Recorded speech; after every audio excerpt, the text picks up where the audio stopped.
Hello friends, आप सभी का स्वागत है आपके अपने यूट्यूब चैनल मैथ्स मेला पर। दोस्तों, मैं हूं आर के सिन्हा। आज हम लोग बिहार बोर्ड द्वारा प्रकाशित गणित का मॉडल सेट में सेक्शन ए का ऑब्जेक्टिव प्रश्न संख्या 32 से हल करना सीखेंगे। क्योंकि दोस्तों प्रश्न संख्या 1 से 31 तक का सॉल्यूशन हम पिछले क्लास में करा चुके हैं। आइए दोस्तों ऑब्जेक्टिव प्रश्न 32 का हल करते हैं। प्रश्न संख्या 32 कह रहा है कि यदि किसी त्रिभुज के कोण का समद्विभाजक विपरीत भुजा को समद्विभाजित करता है तो त्रिभुज होगा। दोस्तों तो इसका आंसर होगा समद्विबाहु, यानी ऑप्शन ए होगा। अब यह कैसे होगा इसको हम कॉपी पे आप लोगों को समझा देते हैं। आइए दोस्तों, जैसे पहले से हम एक त्रिभुज बनाए हुए हैं, जैसे ए बी सी है दोस्तों। तो यहाँ इस एंगल के सामने वाला भुजा है बी सी, तो उसको छोटका ए बोलेंगे। और इस एंगल के सामने भुजा है ए बी, तो इसको छोटका सी बोलेंगे। और बी के सामने भुजा है ए सी, तो उसको छोटका बी बोलेंगे दोस्तों। अब देखिए, यानी बी सी हो गया ए बी हो गया सी, और ए सी का लंबाई हो गया दोस्तों बी। अब देखिए ए डी कह रहा है कि कोण समद्विभाजक है, किसका? ए का। तो दोस्तों ए डी जब कोण समद्विभाजक है ए का, तो जियोमेट्री का कंसेप्ट कहता है कि बी डी और डी सी का अनुपात होगा सी और बी का अनुपात के बराबर, यानी छोटका सी और छोटका बी का अनुपात के यह बराबर होगा, यानी सी अनुपात बी होगा। अब देखिए दोस्तों प्रश्न कह रहा है कि ए डी जो है इस दोनों को बराबर बराबर विभाजित कर रहा है। तो देखिए अगर यह सी है तो ए भी सी होगा, नहीं तो यह बी है तो ए भी बी होगा, यानी सी और बी आपस में बराबर होगा। दोस्तों सी और बी आपस में क्या होगा? बराबर होगा। तो मान लेते हैं कि अगर यह बी है तो ए भी बी है, यानी सी किसके बराबर हो गया? बी के। तो देखिए दोस्तों यह बी है यह बी है, तो यह पूरा ए किसके बराबर हो जाएगा? 2b के। अब देखिए ध्यान से, यह हुआ पूरा यहाँ से यहाँ तक 2b, यह हुआ b और यह हुआ b, यानी है दो गो साइड आपस में इक्वल हो रहा है। यह है b, यह है b और यह है 2b, तो दो गो साइड आपस में इक्वल हो गया। इसीलिए इस त्रिभुज का नाम हो जाएगा समद्विबाहु त्रिभुज। इसलिए दोस्तों प्रश्न संख्या 32 का आंसर होगा ऑप्शन ए, यानी समद्विबाहु। आइए आगे बढ़ते हैं दोस्तों। प्रश्न संख्या 32 कह रहा है दोस्तों कि त्रिभुज ए बी सी में डी ई समानांतर बी सी है तथा ए डी बटा डी बी बराबर है 2/3। तो दोस्तों हम एक त्रिभुज ए बी सी बनाए हैं, इसमें डी ई बी सी के समानांतर बना दिए हैं। डी ई किसके समानांतर बना दिए दोस्तों? बी सी के। तो जब एक त्रिभुज में डी ई बी सी के समानांतर है दोस्तों, तो थेल्स प्रमेय कहता है कि किसी एक त्रिभुज में किसी एक भुजा के समानांतर कोई अन्य रेखा खींची जाए तो शेष बचे दो भुजाएं समान अनुपात में विभाजित हो जाती है। अर्थात दोस्तों ए बी और ए सी समान अनुपात में बट गया होगा, तो जितना हमारा ए डी बटा डी बी होगा उतना ही हमारा ए ई बटा ई सी होगा दोस्तों। तो ए डी बटा डी बी दिया हुआ है कितना? 2/3 2/3 दिया गया है दोस्तों। ए डी बटा डी बी दिया गया है 2/3, तो ए ई बटा ई सी भी कितना हो जाएगा दोस्तों? 2/3, यानी ए ई बटा ई सी भी 2/3 के बराबर होगा। 2/3 ऑप्शन नंबर बी में है दोस्तों, इसलिए ऑप्शन बी। आइए प्रश्न संख्या 34 को देखते हैं। करें कि यदि त्रिभुज ए बी सी तथा डी ई एफ में ए बी बटा डी ई बराबर बी सी बटा एफ डी हो तो ये समरूप होंगे। जब बताना है दोस्तों कि दो गो त्रिभुज का दो गो भुजा का अनुपात समान दिया है तो समरूप कब होगा? तो दोनों भुजाओं के बीच का कोण सेम होना चाहिए, तब होगा। क्या देखते हैं, इधर ए बी दिया गया है दोस्तों, तो ए बी के नीचे है डी, तो ए बी ऐसे है तो इधर होगा यहाँ पे डी और यहाँ पे ई होगा। एगो जो बच गया है वो यहाँ पे एफ होगा। तो यहाँ पे ए बी बटा डी ई का अनुपात दिया गया है, तो ए ई बटा डी ई बराबर है किसके दोस्तों? बी सी बटा एफ डी इसके। यानी AB/DE बराबर है BC/FD। तो इसके बीच का कोण कौन होगा दोस्तों? तो AB/BC के बीच का कोण यह B होगा, B। और यहाँ DE/DF के बीच का कोण होगा दोस्तों एंगल D, यानी कोण D। तो B और D आपस में बराबर होना चाहिए, तब यह दोनों त्रिभुज आपस में समरूप हो जाएगा, यानी ऑप्शन सी हो जाएगा दोस्तों, ऑप्शन सी। दोस्तों इस क्वेश्चन को बनाने का एक ट्रिक भी है, जैसे देख लीजिए, यहाँ AB है और फिर आगे बढ़िए BC है, यानी BB 2 बार आया है, BB को बार आया है 2 बार, और नीचे देखिएगा तो DD 2 बार आया है। तो जो रिपीट होता है ना वहीं आपस में बराबर होना चाहिए, तभी जो है यह त्रिभुज समरूप होगा। तो यानी एंगल B और एंगल D आपस में बराबर होने चाहिए। तो एंगल B बराबर एंगल D ऑप्शन सी में, इसलिए ऑप्शन सी आंसर हो जाएगा। आइए दोस्तों क्वेश्चन नंबर 35 को देखते हैं। कह रहे दी गई आकृति में PQ O केंद्र वाले वृत्त की स्पर्श रेखा है। PQ जो है O केंद्र वाले वृत्त की स्पर्श रेखा है। तो दोस्तों हम जानते हैं कि स्पर्श रेखा के स्पर्श बिंदु पर त्रिज्या लंब होती है, यानी यह हुआ स्पर्श रेखा, इसको कहेंगे स्पर्श बिंदु, इस पर त्रिज्या लंब होती है, यानी यहाँ 90 डिग्री का कोण बनेगा। तो यह 90 होगा तो सामने वाला यह कर्ण हो जाएगा दोस्तों। अब देखिए उसके बाद कह रहा है कि यदि OQ 3 सेंटीमीटर हो, यानी OQ या 3 सेंटीमीटर दिया गया है, और PQ दिया गया है 4 सेंटीमीटर, ये 3 सेंटीमीटर है या 4 सेंटीमीटर। तो दोस्तों यह निकालना है, यानी हमको कर्ण निकालना है OP। तो कर्ण बराबर होता है रूट अंदर आधार स्क्वायर प्लस लंब स्क्वायर। तो आधार दिया गया है 3, कर्ण लंब दिया गया है 4, तो 3 का स्क्वायर प्लस 4 का स्क्वायर। तो 3 का स्क्वायर होता है दोस्तों 9 और 4 का स्क्वायर होता है 16। दोनों को जोड़िएगा हो जाएगा 25, 25 का वर्गमूल निकालिएगा 5, यानी 5 सेंटीमीटर ऑप्शन सी में दिया गया है। तब 35 नंबर प्रश्न का आंसर हो जाएगा ऑप्शन सी 5 सेंटीमीटर। आइए आगे बढ़ते। तो प्रश्न संख्या 36 को देखते हैं। कह रहा है कि x अक्ष से बिंदु 8, 12 की दूरी है। x अक्ष से इसकी दूरी बताना है दोस्तों। तो x अक्ष से लंबिक दूरी को y निर्देशांक कहा जाता है। कुल मिलाकर दोस्तों इस बिंदु का y निर्देशांक पूछ रहा है, तो y निर्देशांक कितना है 12, तो इसलिए हमारा आंसर हो जाएगा 12। आइए इसको हम फिगर से समझते हैं। x पर हमको जाना है 8 दोस्तों, और y पर जाना है 12। तो सपोज कर रहे हैं कि यह बिंदु यह हो जाएगा, जैसे यह जो बिंदु है यही हो जाएगा 8 और यह कितना हो जाएगा 12। तो यह पूरा ऊंचाई होगा इसका 12 और यह हो जाएगा कितना 8। तो देखिए कह रहा है x अक्ष से यह बिंदु कितना दूरी पर है, तो x अक्ष पे 12 दूरी पर है। देखिए यहाँ से यहाँ तक की दूरी कितना है 12, इसीलिए हमारा 12 इकाई आंसर हो जाएगा, जो कि ऑप्शन बी में दिया गया है। चलिए आगे बढ़ते हैं। क्वेश्चन नंबर 37 कह रहा है दोस्तों, वृत्त के किसी बिंदु पर खींची गई स्पर्श रेखा और उस बिंदु से जाने वाली त्रिज्या के बीच का कोण होता है। तो दोस्तों यह हुआ स्पर्श रेखा। स्पर्श रेखा वृत्त को किसी एक बिंदु पर प्रतिच्छेद करती है, तो इसी बिंदु से हमको त्रिज्या के बीच का कोण बताना है। तो दोस्तों हम जानते हैं कि त्रिज्या स्पर्श रेखा के स्पर्श बिंदु पर लंब होती है। त्रिज्या स्पर्श रेखा का स्पर्श बिंदु पर क्या होती है, लंब होती है, इसलिए इसका कोण कितना हो जाएगा 90 हो जाएगा दोस्तों। ऑप्शन सी आंसर हो जाएगा, इसका ऑप्शन सी आंसर हो जाएगा। दोस्तों देखिए स्पर्श रेखा और वृत्त के उभयनिष्ठ बिंदु को स्पर्श बिंदु कहा जाता है, जो कि आपके एग्जाम में पूछा जा सकता है कि स्पर्श रेखा और वृत्त के उभयनिष्ठ बिंदु को क्या कहते हैं, तो स्पर्श बिंदु कहते हैं। चलिए नेक्स्ट क्वेश्चन देखते हैं दोस्तों।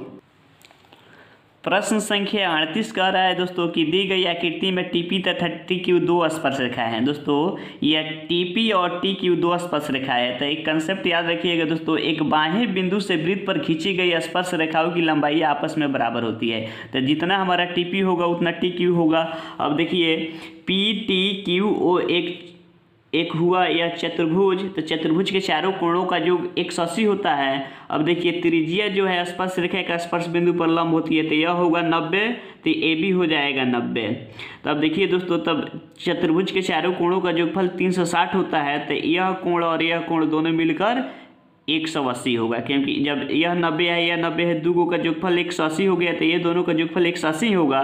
तब देखिए इसमें PTQ दिया है 50, यानी PTQ यह दे रहा है 50 डिग्री, तो हमसे POQ पूछ रहा है, POQ यानी यह एंगल पूछ रहा है। यह एंगल को हम मान लेते हैं x, तो x और 50 का जो है 50 डिग्री का योगफल कितना होगा 180, तो 50 में कितना जोड़िएगा तो 180 हो जाएगा, तो यानी x + 50 का योगफल आना चाहिए 80, तो जाके 50 उधर घट जाएगा, तो 180 में से 50 घटाइएगा दोस्तों 130 डिग्री हो जाएगा, जो कि ऑप्शन नंबर ए में है। इसलिए 38 नंबर प्रश्न का आंसर हो जाएगा ऑप्शन ए। आइए दोस्तों आगे बढ़ते हैं।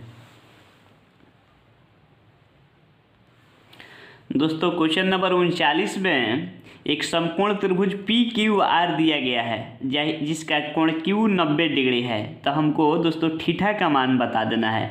तो यहाँ हम त्रिकोणमिति का प्रयोग करके बना देंगे।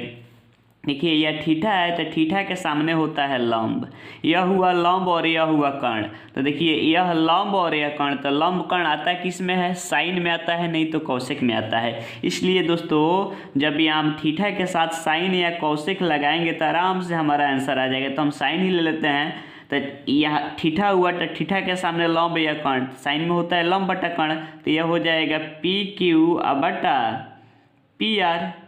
तो अब देखिए तो PQ कितना दिया गया है दोस्तों, PQ दिया गया है 3 और QR दिया गया है 6, काट कूट करेंगे 1/2।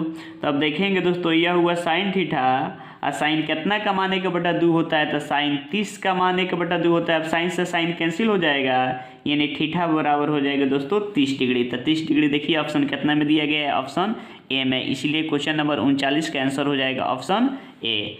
चलिए दोस्तों अब देखते हैं नेक्स्ट क्वेश्चन। यह कह रहा है कि यदि tan A बराबर 3/4 हो तो cos A क्या होगा। तो tan A में होता है P/B, यानी लंब बटा आधार, यानी P का मान दिया गया है 3 और B का मान दिया गया है 4। तो दोस्तों हम H निकाल लेंगे, तो H होता है √P² प्लस B², तो यह हो जाएगा 3 का स्क्वायर प्लस 4 का स्क्वायर। तो 3 का स्क्वायर होगा दोस्तों 9, 3 का स्क्वायर होगा 9, 3 का स्क्वायर होगा दोस्तों 9 और 4 का स्क्वायर 16, 25, यानी यह हो जाएगा 25 का वर्गमूल हो जाएगा 5। तो दोस्तों हम पूछा है कॉस, तो कॉस में होता है B/H। कॉस क्या होता है दोस्तों, कॉस होता है B/H। तो B का में वैल्यू दिया हुआ है 4 और H का आया है 5, तो 4/5 इसका आंसर हो जाएगा, जो कि ऑप्शन बी में है। इसलिए प्रश्न संख्या 40 का आंसर होगा बी। चलिए आगे बढ़ते हैं। प्रश्न 41 में cot 44 डिग्री और cot 46 डिग्री का वैल्यू हमको बताना है दोस्तों।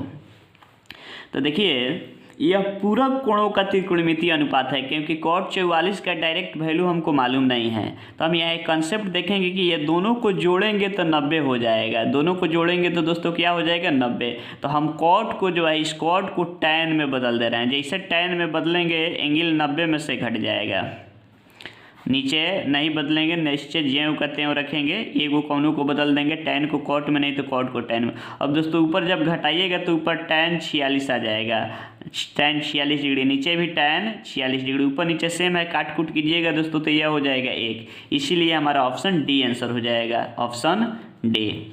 चलिए नेक्स्ट दोस्तों, करें निम्नलिखित में किसका मान सबसे अधिक है। 42 नंबर क्वेश्चन, इसमें बताना है कि इसमें किसका मान अधिक है। तो tan 45 का मान होता है दोस्तों 1, sin 30 का मान होता है 1/2, sin 45 का मान होता है 1/√2 और cosec 90 का मान होता है 0। तो देखिए दोस्तों इसमें सबसे ज़्यादा 1 है, इसलिए ऑप्शन हमारा ए आंसर हो जाएगा, यानी 42 नंबर क्वेश्चन का आंसर हो जाएगा ए। अब देखिए कह रहा है कि यदि एक वृत्त का परिधि 88 सेंटीमीटर है दोस्तों, तो वृत्त का परिधि होता है 2πr दिया गया 88, तो इसकी त्रिज्या निकालना है दोस्तों। इसका त्रिज्या निकालना है, तो त्रिज्या देखिए कैसे निकलेगा, तो r निकलना है, तो r, तो 88 या 2π यानी आगे जाएगा बाटा में। अब देखिए दोस्तों तो यह कट जाएगा 44 मतलब में, यानी 44/π हो जाएगा, 44/π हो जाएगा। अब पाई का मान रख दीजिएगा दोस्तों, पाई का मान होता है 22/7। अब 7 ऊपर चला जाएगा, तो यह हो जाएगा कितना 44 गुना 7/22, तो 22 दूनी 44, यानी 2 गुना 7, तो 7 दूना 14 आंसर हो जाएगा दोस्तों, जो कि ऑप्शन बी में दिया गया है। तो 43 का आंसर हो जाएगा ऑप्शन बी। आइए नेक्स्ट देखते हैं दोस्तों। आइए प्रश्न संख्या 44 देखते हैं दोस्तों। प्रश्न संख्या 44 कह रहा है कि यदि त्रिभुज पी क्यू आर आर पर समकोण है तो साइन पी प्लस क्यू का मान ज्ञात कीजिए। दोस्तों एक त्रिभुज बनाएंगे जिसमें आर 90 डिग्री बनाएंगे, तो ये पी हुआ या क्यू हुआ या आर हुआ या आर 90 डिग्री है, तो दोस्तों हमको साइन पी प्लस क्यू, तो दोस्तों हम जानते हैं कि त्रिभुज के तीनों कोणों का योगफल 180 होता है। तो जब यह 90 हो गया तो पी और क्यू मिलकर 90 होगा, तो पी प्लस क्यू कितना हो जाएगा दोस्तों 90। तो हम निकालेंगे sine P plus Q, sine P plus Q निकालेंगे दोस्तों। तो पी प्लस क्यू की जगह पर हम क्या लिखेंगे 90, यानी साइन 90 का मान हमसे पूछा जा रहा है, तो साइन 90 होता है दोस्तों 1, इसीलिए हमारा ऑप्शन क्या हो जाएगा बी, ऑप्शन बी आंसर हो जाएगा 44 नंबर क्वेश्चन का। चलिए आगे बढ़ते हैं। आइए दोस्तों प्रश्न संख्या 45 कह रहा है कि यदि अल्फा बटा 4 बराबर 15 डिग्री हो तो रूट कॉसेक अल्फा का मान बताना है दोस्तों। तो यहाँ से हम अल्फा का वैल्यू निकाल लेंगे क्रॉस गुना करके, तो अल्फा बराबर हो जाएगा 15 चौका 60 डिग्री, यानी दोस्तों यहाँ अल्फा के जगह पर हमको 60 रख देना है। देखिए दोस्तों अल्फा के जगह पर जब हम 60 रखेंगे तो क्या होगा, यह हुआ √3 या कॉसेक 60 का वैल्यू पूछ रहा है दोस्तों, कॉसेक 60 का वैल्यू पूछ रहा है। तो कॉसेक उल्टा होता है साइन का, तो साइन 60 का वैल्यू सोचिए √3/2 होता है, साइन 60 का वैल्यू √3/2 होता है, तो उसको पलट दीजिए, यह हो जाएगा 2/√3। अब √3 से √3 कट जाएगा दोस्तों, यह हो जाएगा 2, यानी ऑप्शन बी 45 का भी आंसर ऑप्शन बी होगा दोस्तों। आइए आगे बढ़ते हैं दोस्तों। कह रहा है कि यदि R1 और R2 त्रिज्या वाले दो वृत्तों के क्षेत्रफलों का योग R त्रिज्या वाले वृत्त के बराबर है। दोस्तों यहाँ पे 3 गो वृत्त बना, आइए दोस्तों यहाँ 3 गो त्रिभुज बना हुआ है, जिससे कह रहा है R1 तथा R2 त्रिज्या वाले दो वृत्तों के क्षेत्रफलों का अनुपात है। या R1 त्रिज्या वाला वृत्त है या R2 त्रिज्या वाला वृत्त है, दोनों वृत्त को मिलाकर दोस्तों एक बड़का वृत्त बनाया गया है, जिसका क्षेत्रफल आपस में क्या है, तो यानी छोटका का क्षेत्रफल और इसका क्षेत्रफल जब हम जोड़ेंगे तो ये बड़का के क्षेत्रफल के बराबर हो जाएगा। तो दोस्तों वृत्त का क्षेत्रफल होता है πr², यानी इसका क्षेत्रफल हो गया πr² प्लस इसका क्षेत्रफल हो जाएगा πr², तार की जगह पर R2 इसका स्क्वायर, और यह बराबर हो जाएगा ये बड़का के यानी πr² का। तो दोस्तों यहाँ से पाई कॉमन निकालिएगा तो यह हो जाएगा R1 का स्क्वायर प्लस R2 का स्क्वायर बराबर πr²। तो पाई से पाई कट जाएगा, यानी दोस्तों R1 का स्क्वायर प्लस R2 का स्क्वायर बराबर हो जाएगा R²। तो R1 का स्क्वायर प्लस R2 का स्क्वायर बराबर हो जाएगा R², ऑप्शन सी में है दोस्तों, इसलिए हमारा ऑप्शन सी हो जाएगा 46 का आंसर। आइए अब 47 नंबर क्वेश्चन कर रहा है कि साइन 90 - a का वैल्यू बताना है। तो दोस्तों यह डायरेक्ट फार्मूला है, पूरा कोणों का त्रिकोणमितीय अनुपात, साइन 90 - थीटा कॉस थीटा होता है, तो थीटा की जगह पर यह है, इसलिए कॉस ये हमारा डी आंसर हो जाए। आइए दोस्तों प्रश्न संख्या 48 देखते हैं। कह रहा है एक 15 मीटर लंबी सीढ़ी ऊर्ध्वाधर दीवार के शीर्ष तक पहुंचती है। तो दोस्तों हम मान लेते हैं यह सीढ़ी है, इसका लंबाई दिया गया है 15 मीटर। यदि सीढ़ी दीवार के साथ, तो दोस्तों यह है दीवार के साथ 60 डिग्री का कोण बनाती है, यह कोण हो जाएगा 60 डिग्री।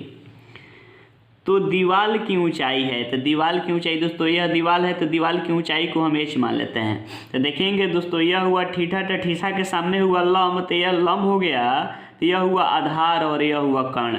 तो आधार और कर्ण किस में आता है दोस्तों, कॉस में, तो कॉस ले लेंगे इसके साथ, आराम से निकल जाएगा, यानी कॉस 60 बराबर हो जाएगा दोस्तों, यानी कॉस थीटा बराबर होता है आधार बटा कर्ण। तो आधार के जगह पर h है और कर्ण के जगह पर 15 है, तो कॉस 60 का वैल्यू होता है दोस्तों 1/2, यानी 1/2 बराबर हो जाएगा h/15।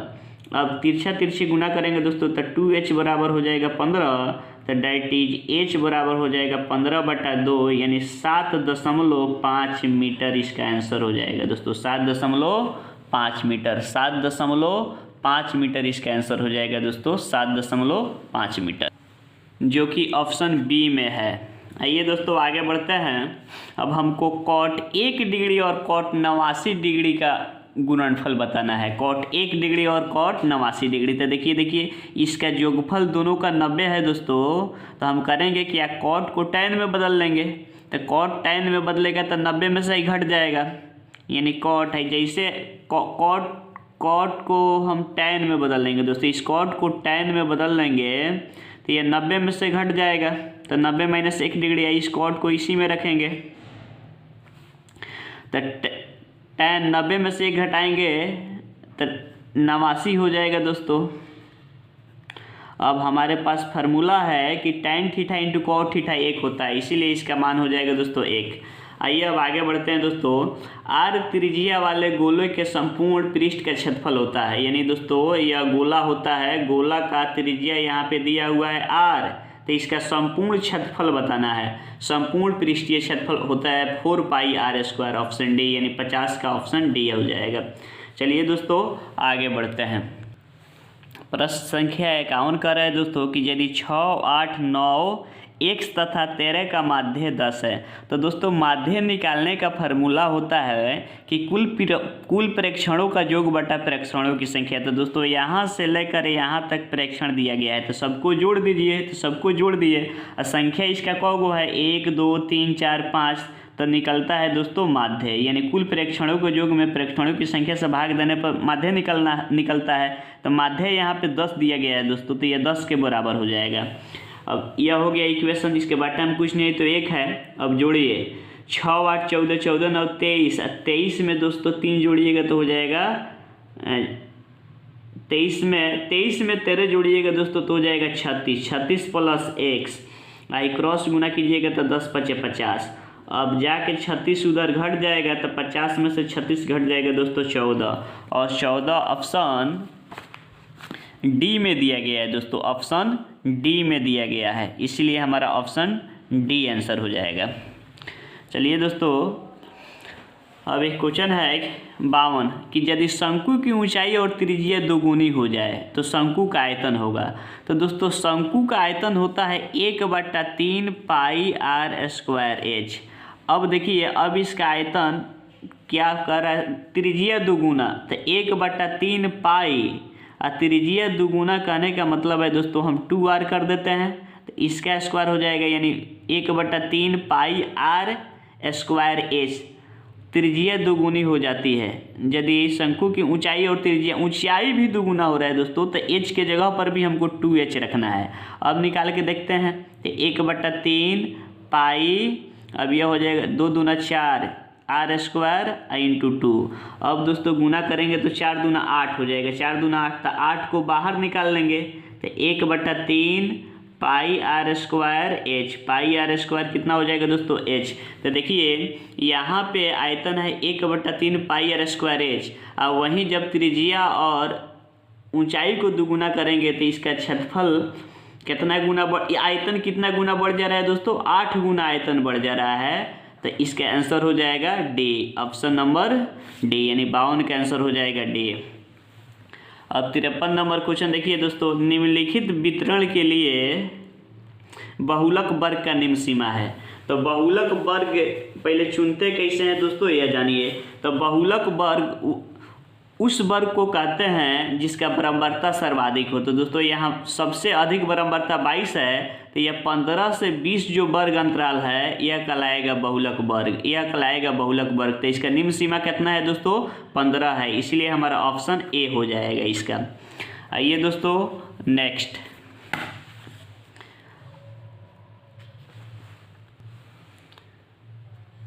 चौवन नंबर प्रश्न कह रहा है निम्नलिखित में से कौन सा आलेख द्वारा निर्धारित नहीं किया जा सकता है। तो आलेख द्वारा माध्य को निर्धारित नहीं किया जा सकता, यानी 54 का आंसर हो जाएगा ऑप्शन ए। अब देखिए दोस्तों कह रहे दो घनों के आयतनों का अनुपात इतना है तो उनकी कोरों यानी किनारों का अनुपात कितना होगा। तो दोस्तों आयतन का अनुपात दिया जाए, किनारों यानी भुजाओं का अनुपात पूछा जाए तो हम घनमूल निकाल देंगे। तो हम 1 का और 27 का घनमूल निकाल देंगे। तो 1 का घनमूल और फिर हमको 27 का घनमूल निकालना पड़ेगा। तो 1 का घनमूल तो 1 होगा दोस्तों, और 27 का हो जाएगा 3, इसलिए 1:3 हो जाएगा इसका आंसर, ऑप्शन डी। चलिए आगे बढ़ते हैं दोस्तों। कह रहे हैं कि यदि tan थीटा बराबर 1 हो तो थीटा का मान होगा। तो सोचेंगे कि थीटा के जगह पर हम क्या रखें कि इसका मान 1 हो जाए। तो दोस्तों 45 रखेंगे तब होगा, क्योंकि tan 45 का मान 1 होगा, इसलिए थीटा के जगह पर हम 45 रखेंगे, यानी ऑप्शन बी हो जाएगा इसका आंसर। अब देखिए दोस्तों कह रहा है एक्स भुजा वाले समबाहु त्रिभुज का क्षेत्रफल है, एक्स भुजा वाले समबाहु त्रिभुज का क्षेत्रफल है। 57 नंबर क्वेश्चन है। तो समबाहु त्रिभुज का क्षेत्रफल होता है दोस्तों √3/4 भुजा स्क्वायर, √3/4 भुजा स्क्वायर। तो यहाँ हो जाएगा √3/4। अब भुजा के जगह पर एक्स रखना है तो एक्स स्क्वायर √3/4 एक्स स्क्वायर। देखेंगे इधर ऑप्शन में किधर है, √3/4 X square option number B में है दोस्तों, इसलिए इसका आंसर हो जाएगा ऑप्शन बी। आइए दोस्तों अब क्वेश्चन नंबर 58 देखते हैं। कह रहे 52 ताश की पत्तों की एक गड्डी को अच्छी तरह फेंट कर उसमें से यादृच्छिक एक पत्ता निकाला जाता है तो इसके रानी आने की प्रायिकता क्या होती है। दोस्तों टोटल पत्ता है 52, टोटल पत्ता है 52। तो टोटल पत्ता को संख्या को हम नीचे लिखते हैं, यानी टोटल को नीचे लिखते हैं। अब जिसका निकालना है उसके संख्या को ऊपर लिखते हैं। तो कुल ताश में रानी को होता है दोस्तों, जिसको बेगम बोला जाता है, 4 गो होता है। तो 4 को ऊपर लिखेंगे। अब इसको जो है काटेंगे दोस्तों तो 13 से कट जाएगा, 13 चौका 52, 1/13, 1/13 ऑप्शन डी में है, इसीलिए 58 का आंसर हो जाएगा ऑप्शन डी। अब देखिए दोस्तों 59 नंबर क्वेश्चन कह रहा है कि यदि PE बराबर 0.08 हो तो P नट यानी P नहीं का प्रायिकता क्या होगा। यानी PE का प्रायिकता 0.08 है तो P नहीं का प्रायिकता क्या होगा दोस्तों। तो PE का प्रायिकता और P नहीं का प्रायिकता का योगफल 1 होता है दोस्तों, यानी PE का प्रायिकता अब PE नहीं के प्रायिकता का योगफल कितना होता है 1। तो यहाँ पे PE का प्रायिकता 0.08 दिया गया है दोस्तों, इसका पूछ रहा है। तो इसका पूछ रहा है तो 1 में से घटा देंगे, यानी PE नट का प्रायिकता हो जाएगा 1 घटाओ 0.08, यानी दोस्तों 1 में से इसको घटाइएगा तो आएगा यह 0.92, ऑप्शन ए हो जाएगा। आइए दोस्तों आगे बढ़ रहे हैं। आगे 60 नंबर प्रश्न कह रहा है कि 1 + tan स्क्वायर थीटा बटा 1 + cot स्क्वायर थीटा का मान क्या होगा। तो ये तो फार्मूला है दोस्तों, 1 + tan स्क्वायर थीटा होता है सेक स्क्वायर थीटा और 1 + cot स्क्वायर थीटा होता है कॉसेक स्क्वायर थीटा। इसका मतलब यह हुआ कि हमको सेक स्क्वायर थीटा में कॉसेक स्क्वायर थीटा से भाग करना है, तो इसको साइन कोस में बदल लीजिए। तो सेक स्क्वायर थीटा होगा 1/cos स्क्वायर थीटा, अब भागा करना इससे, यह होता है 1/sin स्क्वायर थीटा। अब साइन प्लट के ऊपर चल जाएगा, भागा है तो sine square theta by cos square theta. तो साइन बाई कॉस होता है tan स्क्वायर थीटा हो जाएगा, tan स्क्वायर थीटा हो जाएगा दोस्तों, tan स्क्वायर थीटा। तो ये देखेंगे ऑप्शन नंबर कितना में है, tan स्क्वायर थीटा दोस्तों ऑप्शन ए में है, इसीलिए ऑप्शन ए आंसर हो जाएगा। अब कह रहा है 0.5 के ऊपर बार, यानी 0.5 के ऊपर रेकरिंग का मान बताना है दोस्तों। तो 0.5 के ऊपर रेकरिंग का मान हो जाएगा दोस्तों, हम 5 लिखेंगे। अब बाटा में क्या लिख देंगे दोस्तों 9, 5/9 होगा। अगर दोस्तों यहीं रहता 0.6 के ऊपर बार तो इसका मतलब 6/9 हो जाता। अगर 0.23 के ऊपर बार होता दोस्तों तो इसका मतलब 23/99 हो जाता। जितना के ऊपर बार रहेगा उतना 9 नीचे लिखेंगे, इसी को काट कूट कर आंसर लिख लेंगे दोस्तों। तो यहाँ 0.5 के ऊपर बार का मतलब हुआ 5/9, ऑप्शन ए आंसर हो जाएगा। अब देखिए कह रहा है बहुपद 2x² + 5x - 12 का घात है दोस्तों। तो यहाँ अधिकतम घात x का 2 है, इसीलिए 2 हो जाएगा आंसर। आइए दोस्तों नेक्स्ट बढ़ते हैं। कह रहा है √7 है तो एक अपरिमेय संख्या है, √7 एक अपरिमेय संख्या है, इसीलिए ऑप्शन बी हो जाएगा आंसर। अब देखिए यहाँ गुना करना है दोस्तों, तो x से x में गुना करेंगे तो ये हो जाएगा x³ और फिर 2x²। तो x³ 2x² ऑप्शन ए में है, इसलिए 64 का आंसर हो जाएगा ऑप्शन ए। आइए दोस्तों आगे बढ़ते हैं। अब कह रहा है 28 तथा 72 का मस्सा। तो दोस्तों 28 और 72 का मस्सा आप लोग 2 तरीक़ा से निकाल सकते हैं, एक भाग विधि द्वारा भी और एक अभाज्य गुणनखंडन विधि द्वारा भी। तो सबसे आसान होगा भाग विधि द्वारा, यहाँ निकाल लीजिएगा। तो 28 से 72 में भाग कीजिएगा तो 28 दूना 56 होगा दोस्तों। अब घटाइएगा तो 12 में से 6 यह हो जाएगा कितना 2। और फिर जो है यहाँ 1 आएगा दोस्तों, 1 आएगा। और फिर 16 से 28 में भाग दीजिएगा तो 16 एकम 16 आ जाएगा कितना दोस्तों 12। फिर यहाँ 16 आ जाएगा, फिर 12 एकम 12, अब 4 आ जाएगा। और फिर यहाँ 12 4 3 12, यानी दोस्तों जो लास्ट में यह बचा यहीं मसा होगा तो इसका हो जाएगा 4। अब देखिए दोस्तों आगे बढ़ते हैं। कह रहा है बहुपद x² माइनस x प्लस 1 के शून्यकों का योग होगा। तो यह द्विघात बहुपद है, तो द्विघात बहुपद के शून्यकों का योग होता है दोस्तों -b/8। तो देखिए यहाँ a के जगह पर क्या है, a के जगह पर 1 है यहाँ पे, और b के जगह पर -1 है, और c के जगह पर क्या है दोस्तों 1 है। तो यहाँ -b/a लिखना है, तो -b के जगह पर -1 है, a के जगह पर 1 है दोस्तों, तो माइनस माइनस प्लस हो गया, 1/1 का मतलब हुआ 1, इसलिए हमारा ऑप्शन ए हो जाएगा। अब देखिए दोस्तों इसको कह रहा है √2 के स्क्वायर में से 2 घटाइएगा तो क्या होगा। तो √2 का स्क्वायर का मतलब हुआ दोस्तों 2, √2 का स्क्वायर का मतलब हुआ 2, और 2 में से 2 घटाइएगा दोस्तों 0, यानी इसका ऑप्शन बी हो जाएगा, ऑप्शन बी हो जाएगा। अब दोस्तों हम लोग मिलेंगे नेक्स्ट वीडियो में, क्योंकि यह वीडियो लंबा हो जाएगा।